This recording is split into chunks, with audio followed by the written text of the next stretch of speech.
नमस्कार, स्वागत है आप सभी का श्री न्यूज में और मैं हूं आपके साथ पीखा। चलिए शुरुआत करते हैं आज की मुख्य बड़ी खबरों के साथ।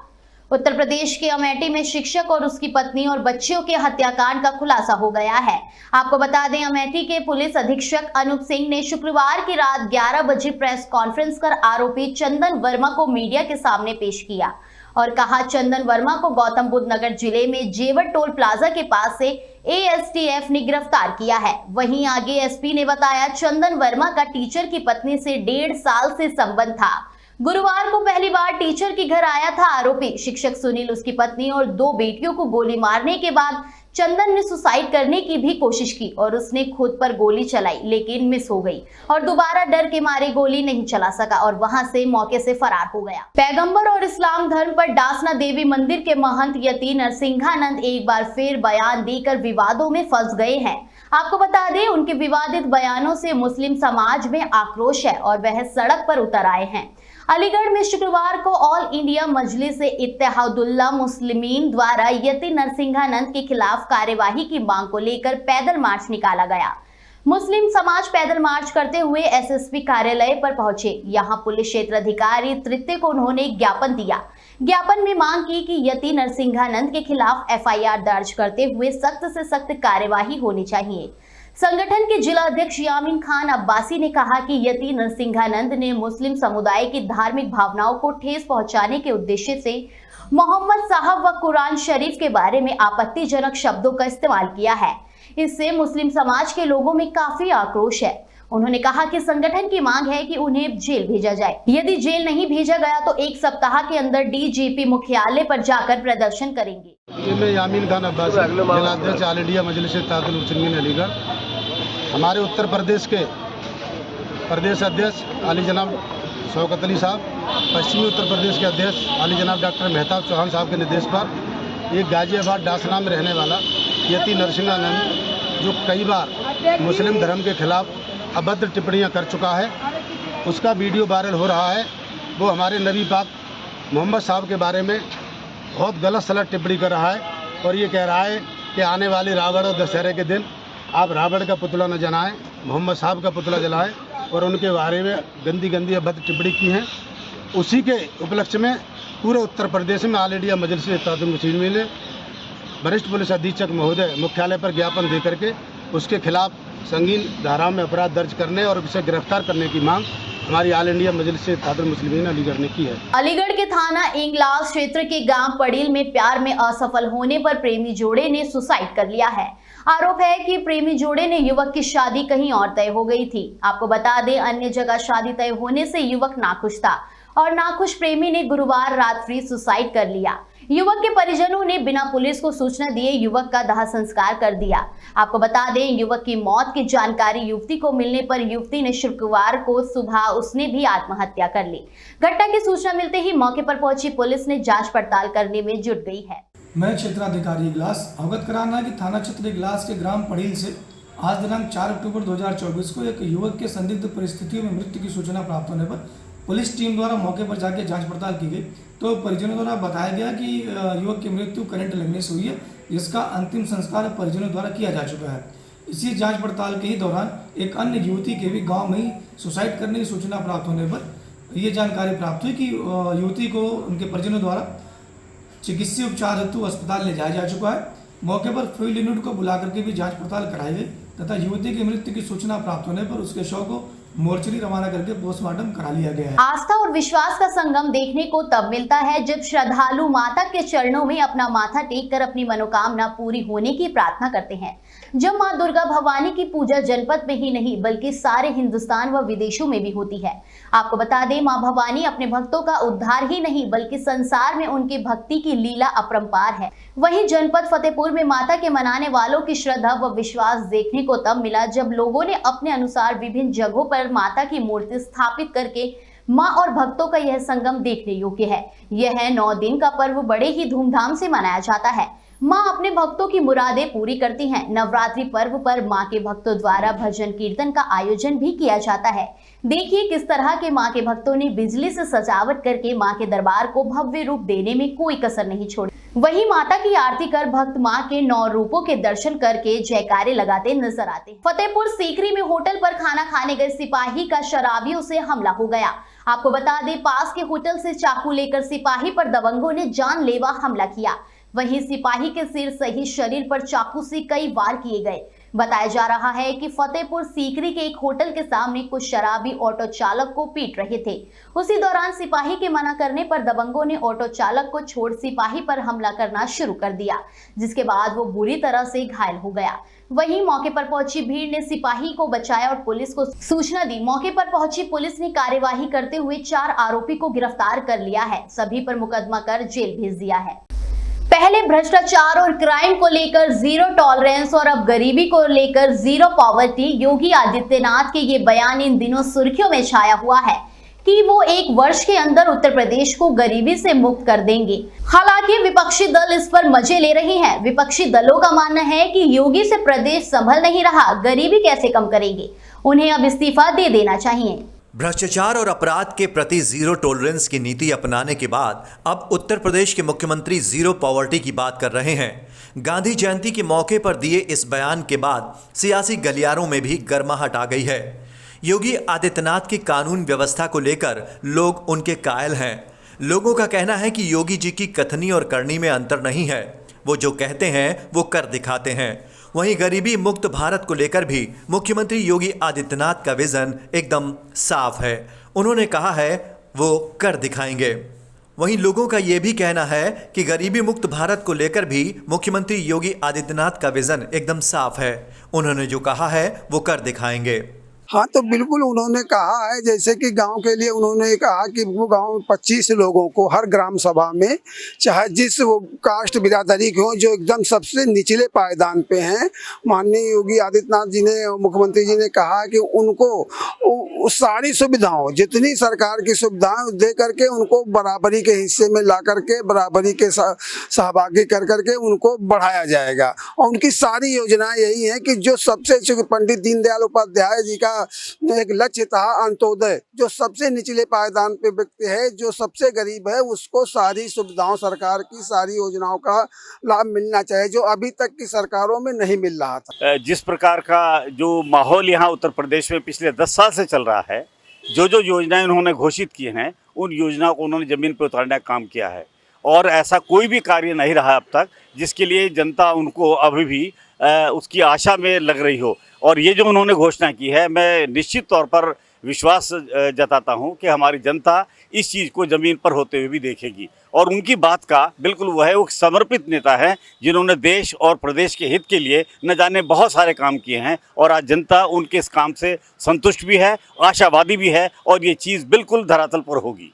योगी आदित्यनाथ जी ने घोषणा की है कि पूरे प्रदेश को पॉवर्टी मुक्त कर देंगे, गरीबी मुक्त कर देंगे। तो हम बिल्कुल विश्वास के साथ कह सकते हैं, और हमें पूरा विश्वास है कि पिछले 10 साल से मुख्यमंत्री के तौर पे उत्तर प्रदेश में जो उन्होंने कार्य किए हैं, समाज के लिए, जनता के लिए जितने भी कार्य किए हैं, और प्रदेश की उन्नति के लिए जो भी कार्य किए हैं, हमारे प्रदेश की जनता के लिए, उत्थान के लिए, कल्याण के लिए जो भी योजनाएं वो लाए हैं, हमें सबको विश्वास है कि वो एक दिन ज़रूर करेंगे। कुछ लोगों का कहना है कि प्रदेश अगर गरीबी उन्मूलन जैसे शब्द पर गंभीरता से विचार कर रहा है तो बहुत अच्छी बात है। हम अगर गरीबी खत्म करने में कामयाब रहते हैं तो इससे अच्छी बात भला और क्या हो सकती है। तो इतनी बड़ी आबादी वाला प्रदेश है हमारा, और इसके अंदर अभी भी मुझे लगता है, जबकि मैं ग्राउंड लेवल पे भी देखता हूँ कि प्रॉपर्टी तो है ही, और ज़ीरो प्रॉपर्टी की तरफ अगर हम बढ़ रहे हैं तो ये बहुत ही अच्छी बात होगी। इससे सरकार को एक नई ऊर्जा और सकारात्मक विचार के साथ काम करने को और समाज में मजबूती लाने का काम करेंगे। योगी आदित्यनाथ की सरकार ने एक और कदम उठाने की ठानी है। योगी सरकार ने प्रशासन से प्रत्येक ग्राम पंचायत में सबसे निर्धन परिवारों को चिन्हित कर उन्हें गरीबी से बाहर निकालने का संकल्प लिया। हालांकि इस मामले में विपक्ष योगी सरकार से सहमत नजर नहीं आ रहा है। विपक्षी दल मुख्यमंत्री योगी आदित्यनाथ के इस बयान को हास्यास्पद बता रहे हैं। विपक्षी दलों का कहना है कि योगी जी से प्रदेश नहीं संभल रहा है तो इस्तीफा दे दें, गरीबों का मजाक मत बनाएं। इस तरीके का हास्यप्रद जो बयान है, एक योगी संत के स्वरूप में मुख्यमंत्री जी हैं, झूठ की पराकाष्ठा है। अब आप समझ में आता है उत्तर प्रदेश में पिछले 10 वर्ष से ना सरकार है, ना सरकार का माहौल है। और अब ये उपचुनाव ले लीजिए, चाहे पिछला लोकसभा चुनाव ले लीजिए, और आने वाला जो विधानसभा चुनाव है, जनता इसका जवाब देने जा रही है। केवल ये हताशा, निराशा में लगातार टीवी मैनेजमेंट और ये हेडिंग मैनेजमेंट का प्रयास रहता है मुख्यमंत्री जी का। ये योगी आदित्यनाथ जी हों या तो प्रधानमंत्री जी हों, वो हमेशा घोषणाएं करते हैं। उन्होंने कहा पूरे प्रदेश के गड्ढा मुक्त सड़कें हो जाएंगी, हो गई क्या? मोदी जी ने कहा था 15 लाख रुपए गरीबों के खाते में आ गया क्या? मोदी जी ने कहा था कि हवाई चप्पल वालों को हवाई जहाज़ बैठाए क्या? उन्होंने कहा 2 करोड़ रोजगार देंगे, हर साल दिया क्या? तो घोषणाओं पे मत जाइए, उनके कार्यशैली को देखिए। मैं योगी सरकार से पूछना चाहता हूँ कि पिछले 7 साल में उत्तर प्रदेश में उनका शासन है, 7 साल में एक निर्माण का काम पूरे उत्तर प्रदेश में कहीं बता दें। उत्तर प्रदेश के सूबे के मुख्यमंत्री, मैं उनको बड़ा बेचारा इसलिए कहता हूँ क्योंकि सच बात यह है कि उनके पास कोई विजन नहीं है। अगर वो विजनरी होते तो उन्हें खुद पता होता कि इस ज़िले में क्या स्थिति है, उन्हें खुद पता होता कि इस ब्लॉक पे क्या स्थिति है। 10-5 रैंडम कोई गांव चेक कर लेते तो उनको पता चल जाता कि गरीबी की स्थिति क्या है। गरीबी की स्थिति यह है कि 60 साल बंद है, बेरोजगारी पेंशन भत्ता बंद है, बच्चियों को पढ़ाई लिखाई के लिए जो पैसे जाते थे वो सब बंद है। आप कहते हैं कि गरीबी उन्मूलन किस आधार पे करेंगे? उसका कोई एक मानक होगा ना। या तो आप किसी को नौकरी दे करके करेंगे, या तो आप किसी को रोजगार दे करके करेंगे। आप गरीबी उन्मूलन शब्द कह देने से गरीबी उन्मूलन नहीं हो जाएगी। उसके लिए वर्क करना पड़ेगा, उसके लिए आपको रोजगार देने पड़ेंगे, उसके लिए आपको ज़मीन पर काम करना पड़ेगा। ये बहुत सारी चीज़ें हैं और उत्तर प्रदेश के मुख्यमंत्री भ्रमित मुख्यमंत्री हैं। मैं तो ये कहता हूँ कि किसी तरीके से अपना कार्यकाल पूरा कर लें, और ना चल पा रहा हो तो सीधे सीधे इस्तीफा दें और गरीबों का मजाक मत बनाएं। हालांकि अगले 1 वर्ष में प्रदेश के गरीबी मुक्त होने की कल्पना सुनने में बड़ी अच्छी लगती है, लेकिन क्या ये इतना आसान होगा? जबकि 80% आबादी को अभी भी मुफ्त राशन देने की बात होती है। ऐसे में क्या 10 से 25 परिवारों को चुनकर उन तक सरकारी योजनाओं का लाभ देने की कोशिश गरीबी हटाने में फलीभूत हो सकेगी? और बड़ा सवाल यह भी है कि क्या उस पंचायत क्षेत्र के बाकी लोग इन सरकारी योजनाओं से अछूते रह जाएंगे? Bureau report, Shri news. Muzaffarnagar में धार्मिक भावनाओं को आहत करने वाली एक वीडियो सोशल मीडिया पर काफी वायरल हो रही है। इस क्रम में मुजफ्फरनगर के कलेक्ट्रेट में पहुंचे AIMIM के पदाधिकारी और कार्यकर्ताओं ने ज्ञापन वरिष्ठ पुलिस अधीक्षक व्योम बिंदल को सौंपा। AIMIM में गाजियाबाद के महाराज यति नरसिंहानंद सरस्वती के खिलाफ कार्यवाही करने की मांग की है, क्योंकि गाजियाबाद के रहने वाले यति नरसिंहानंद सरस्वती आए दिन पैगंबर मोहम्मद के बारे में उल्टा सीधा बयान देकर सुर्खियों में रहना चाहता है। उसे पाक जात के खिलाफ, जिसने पूरी दुनिया को जीने का सलीका सिखाया और जिसने यह बताया कि तुम्हारे ऊपर तुम्हारी माँ का क्या हक है, तुम्हारी बहन का क्या हक है और तुम्हारे पड़ोसी का तुम्हारे ऊपर क्या हक है। और यहाँ तक कि यदि आपके पड़ोस में दूसरे मजहब के लोग भी रहते हैं तो आप उनकी देखभाल भी करो और उनकी बीमारी में उनके काम आओ। यह चीज है हमें पैगंबर मोहम्मद ने बताई है। आज उनके खिलाफ उल्टे सीधे बातें की जा रही है और सरकार खामोश बनी हुई है। आए दिन यह शख्स ऐसी भद्दी भद्दी गाली मजहब इस्लाम को और इस्लाम के मनाने वालों और देश के संविधान को मनाने वालों को गाली देता रहता है। AIMIM जिला अध्यक्ष ने कहा कि अगर इस शख्स के ऊपर शासन और प्रशासन के द्वारा कार्यवाही नहीं की जाती है तो प्रदेश अध्यक्ष हाजी शौकत अली साहब की अध्यक्षता के अंदर एक बहुत बड़ा प्रदर्शन किया जाएगा। यदि इसके ऊपर कार्यवाही नहीं की जाती है, इसको जेल में नहीं डाला जाता है तो बड़ा प्रदर्शन किया जाएगा।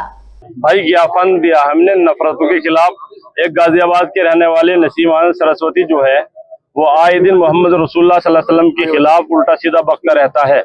उस जात के खिलाफ जिसने पूरी दुनिया को जीने का सलीका सिखाया है, जिसने ये बताया कि तुम्हारे ऊपर तुम्हारी माँ का क्या हक है, तुम्हारी बहन का तुम्हारे ऊपर क्या हक है, तुम्हारी बीवी का क्या हक है, तुम्हारे पड़ोसियों का क्या हक है, और यहाँ तक कि अगर तुम्हारे पड़ोस में दूसरे मजहब के लोग रहते हैं उनका भी तुम्हारे ऊपर हक है, तुम उनकी भी देखभाल करो, उनकी बीमारी के अंदर उनकी मिजाज पुरसी करो। ये चीजें हमें प्रॉफिट मोहम्मद रसूलुल्लाह सल्लल्लाहु अलैहि वसल्लम ने बताई है। आज उनके खिलाफ उल्टी सीधी बातें कही जा रही है और सरकार खामोश बनी हुई है। कासगंज जिलाधिकारी मेधा रूपम के निर्देशन में लगातार झोला छाप चिकित्सकों और अवैध रूप से संचालित हॉस्पिटलों और क्लिनिकों के खिलाफ अभियान चलाया जा रहा है। आपको बता दें, जिसको लेकर सहावर SDM कोमल पवार और सहावर चिकित्सा अध्यक्ष मशकूर आलम ने सहावर कस्बे के सोरो रोड पर स्थित न्यू विनायक हॉस्पिटल पर छापेमारी की गई। छापेमारी के दौरान हॉस्पिटल बिना रजिस्ट्रेशन के संचालित होता पाया गया, जिसके बाद एसडीएम ने स्वास्थ्य विभाग की टीम से हॉस्पिटल को सीज करवाकर नोटिस जारी किया। बिजनौर के चांदपुर में देर शाम हड़कंप मच गया। आपको बता दें, एक के बाद एक पेट में दर्द और चक्कर की शिकायत लेकर अस्पतालों में पहुंचने लगे लोग। वहीं रात होते होते शहर के सभी अस्पताल मरीजों से भर गए। मामले की खबर जब बिजनौर में स्वास्थ्य विभाग को लगी तो उनमें हड़कंप मच गया और सभी लोग चांदपुर की तरफ दौड़े। पता चला कि आज नवरात्रि के मौके पर लोगों ने व्रत रखे थे। ऐसे में खाने में सभी ने कुट्टू के आटे का इस्तेमाल किया है।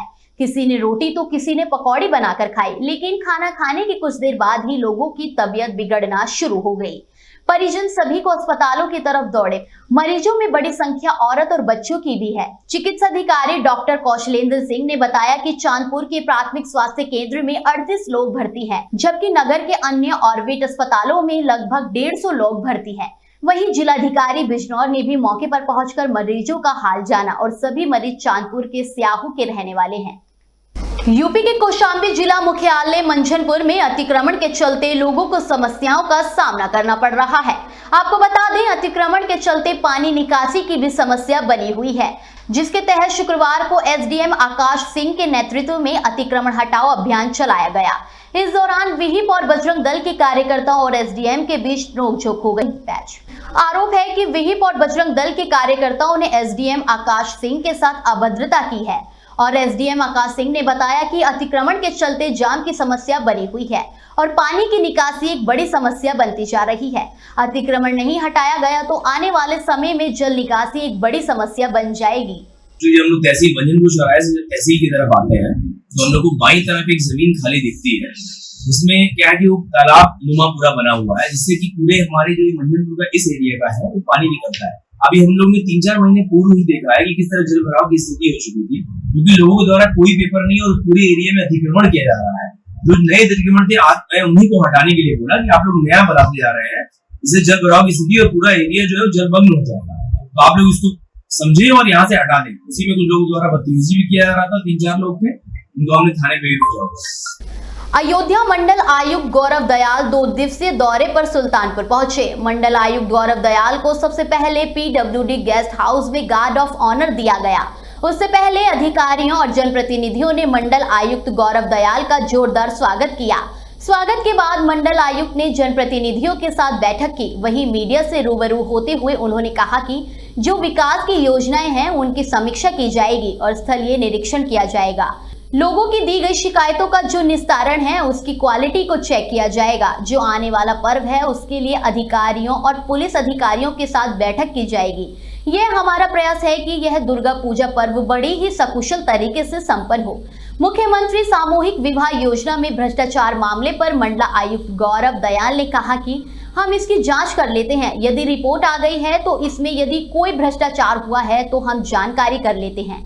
यदि इसमें दोषी पाए जाते हैं तो उनके खिलाफ कार्यवाही की जाएगी। वहीं आईजी प्रवीण कुमार ने बताया कि पुलिस प्रशासन आने वाले त्योहारों को सकुशल संपन्न करवाएगी, क्योंकि जिस तरह से यहाँ के लोग भव्यता के साथ पर्व मनाते हैं उसी तरह पूरी व्यवस्था सुनिश्चित की जाएगी। इसके साथ साथ यहाँ पर सीसीटीवी कैमरे लगाए गए हैं। प्रशासन द्वारा दी गई गाइडलाइंस का पालन कराया जाएगा और डीजे संचालन से भी अपील की गई है कि आम लोगों के स्वास्थ्य को देखते हुए साउंड का प्रयोग कम किया जाएगा। अब बात फैशन प्रोडक्ट्स की दुनिया की। लखनऊ में ताजमहल होटल में जूस कॉस्मेटिक्स ने एक प्रेस वार्ता का आयोजन किया, जिसमें विश्व वी डिलीवर प्रतियोगिता आयोजन के बारे में जानकारी दी गई। आइए आपको लेके चलते हैं फैशन प्रोडक्ट्स की इस दुनिया में। लखनऊ के ताजमहल होटल में जूस कॉस्मेटिक्स के द्वारा सुपर फेस उत्पाद लॉन्च किया गया। साथ ही फेस ऑफ जूस क्रॉनिंग समारोह को लेकर एक प्रेस वार्ता का आयोजन भी किया गया। 4 अक्टूबर को आयोजित किए गए इस कार्यक्रम में wish a colour we deliver प्रतियोगिता की जानकारी दी गई। इस प्रतियोगिता में देश के तमाम प्रतिभागियों ने अपनी रचनात्मकता का प्रदर्शन किया। वहीं सौंदर्य उद्योग में उत्कृष्टता के दशक का जश्न भी मनाया। Now important thing is how did we come up with this kind of a concept and how did we face these challenges? First of all, we are a company which is whether research and development, manufacturing and sales, they are all integrated. All in house. जो R&D के साथ जो निकलते हैं वही manufacturing के आता है, वही हम लोग मार्केट में लेंगे। ये कैपेबिलिटी की वजह से हम लोगों ने इसको जो भी हम लोग इसको इतना कॉन्फिडेंट थे कि हम लोग जो भी आप मांगेंगे हमको करके देंगे। तो ये सबसे बड़ी बात है ये कॉन्टेस्ट का। ये is not a normal regular contest. इसने एकदम चैलेंज करके बोला था कोई भी कलर लेके आइए हम लोग मैच करके देंगे, हम लोग करके दिखाएंगे। कार्यक्रम में अगिरती खुराना को उनको जीतने वाले नेल पॉलिश शेड अगिरतिज लाटे के लिए फेस ऑफ जूस के खिताब से नवाजा गया। प्रतियोगिता की विजेता अगिरती खुराना ने अपनी अनोखी काफी प्रेरित नेल पॉलिश शेड और सौंदर्य के लिए अपने जुनून से दर्शकों को मंत्रमुग्ध कर दिया। आपको बता दें कि इस प्रतियोगिता में 40 से ज़्यादा लोगों ने हिस्सा लिया, जिनमें से अगिरती खुराना विजेता रहीं। अपनी इस जीत पर क्या कहना है अगिरती का, आइए सुनते हैं। मैं कंटेंट क्रिएटर हूँ, तो मैं सोशल मीडिया पर बहुत एक्टिव रहती हूँ एंड मैंने इस कॉन्टेस्ट के बारे में देखा और ऊपर से ये ब्रांड मेरा one of the favourite brand है हमेशा से। तो ऑब्वियसली एक वो होता है और फिर इसमें ये भी लिखा था कि क्या क्या आपको अपनी खुद की नेल पेंट मिलेगी, तो अपनी पर्सनैलिटी को अगर आप अपनी नेल पेंट में शो कर सकते हैं, इससे अच्छा कुछ नहीं हो सकता। ये होते जाएगा, improvise on this contest. It's just the beginning, first year. We'll come with other things also as marketing initiatives in the future. Lucknow में ताज होटल में आयोजित हुए इस कार्यक्रम के मौके पर जूस कॉस्मेटिक्स ने अपने नवीनतम सुपरफेस उत्पाद संग्रह सुपरफेस कलर मैक्स लिपस्टिक और play up lip crayon collection का भी अनावरण किया। इस नई उत्पाद लॉन्च के साथ ब्रांड ने अपनी वेबसाइट को नया रूप देकर एक महत्वपूर्ण कदम उठाया, जिसका लाइव डेमो भी दिया गया। 4 अक्टूबर को आयोजित हुए इस कार्यक्रम में काफ़ी संख्या में लोगों ने अपनी उपस्थिति दर्ज कराई। Bureau report, Shri news. इस खबर में मेरे साथ इतना ही। देश और दुनिया की तमाम खबरों को जानने के लिए जुड़े रहिए श्री न्यूज़ के साथ।